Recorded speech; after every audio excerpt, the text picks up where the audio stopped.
السلام علیکم سامعین کرام۔ کہا جاتا ہے کہ پرانے زمانے میں اہل عرب جب کوئی بستی بساتے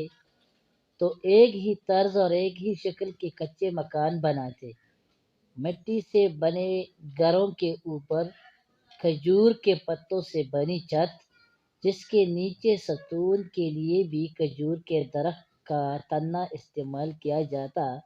اسی طرح دروازے اور روشن دان بھی ایک جیسے ہوتے تھے، جن کے لیے صحرائی چہاڑیوں سے الگ کی گئی شاخوں کے اوپر کھجور کے پتوں سے چادر بنا کر لگائی جاتی تھی۔ یوں وہ ایک پردہ نما دروازے کا کام دیتا تھا۔ ہر گھر کے صحن میں ایک دو کھجور کے درخت ہوتے تھے تو یوں ایک جیسے دکھائی دیتے تھے۔ ایک دفعہ ایسی ہی بستی میں رہنے والے ایک کسان نے ایک صبح کھیتوں میں جانے سے پہلے اپنی بیوی سے کہا، آج شام دوسرے قبیلے کے سردار میرے ہاں مہمان ہیں، تو ان کی مہمان نوازی کے لیے کھجور کا حلوہ، گندم کا حریص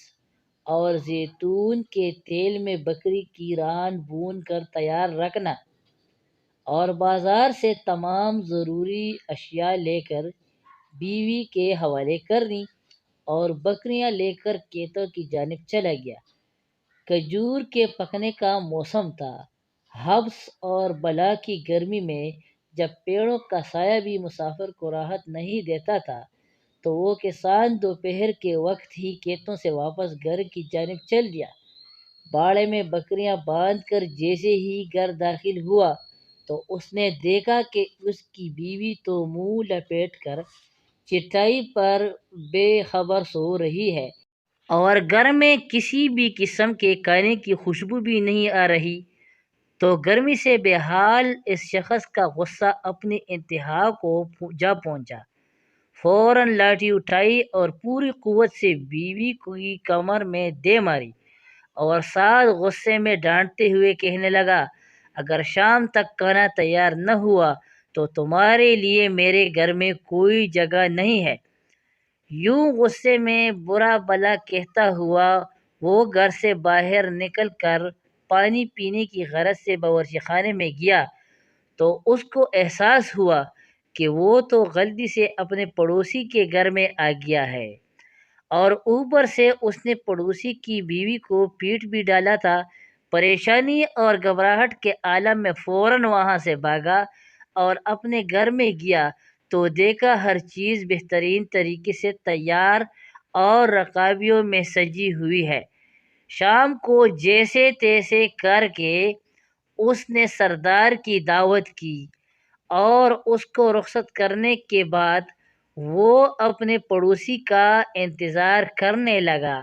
کہ وہ اپنی بیوی کی شکایت پر ابھی آئے گا اور جھگڑا کرے گا۔ ہو سکتا ہے جرگہ بھی ہو اور مجھے سزا بھی ملے۔ خیر پڑوسی تو نہ آیا، لیکن وہ ضمیر کے ہاتھوں پشیمان ہو کر ایک دن اسی پڑوسی کے گھر چلا گیا اور باہر کھڑے ہو کر اس کو آواز دی۔ پڑوسی باہر آیا، بڑے اتفاق سے ملا تو اس نے حوصلہ پا کر آہستہ آواز میں اسے ساری بات بتائی، معافی مانگی، کہا میں تمہاری بیوی سے بھی معافی مانگنا چاہتا ہوں اور ہر طرح کی سزا کے لیے تیار ہوں۔ تو اس کی بات سن کر اس کا پڑوسی ہنسنے لگا اور کہنے لگا، خدا کے بے وقوف بندے، کیوں ایک غلطی کے اوپر دوسری غلطی کرنے پر تلے ہوئے ہو؟ میں تو پچھلے چند دنوں سے پریشان تھا کہ ایسی کون سی نیکی میں نے کی ہے جس کی وجہ سے میری بیوی یکدم بدل گئی ہے۔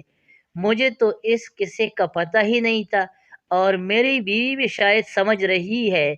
کہ وہ میں ہی تھا، کیونکہ جیسے ہی میں گھر پہنچتا ہوں وہ میرے جوتے اتروا کر میرے پاؤں دھوتی ہے، میرے ہاتھ دھلوا کر دسترخوان پر بٹھاتی ہے، اور ہر روز لذیذ پکوان کھانے میں دیتی ہے،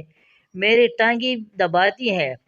میرے سونے کے بعد سوتی ہے، اور جاگنے سے پہلے جاگ کر قہوہ پیش کرتی ہے، اور تم ہو کہ سارا برم توڑنے پر توڑے چلے آئے ہو،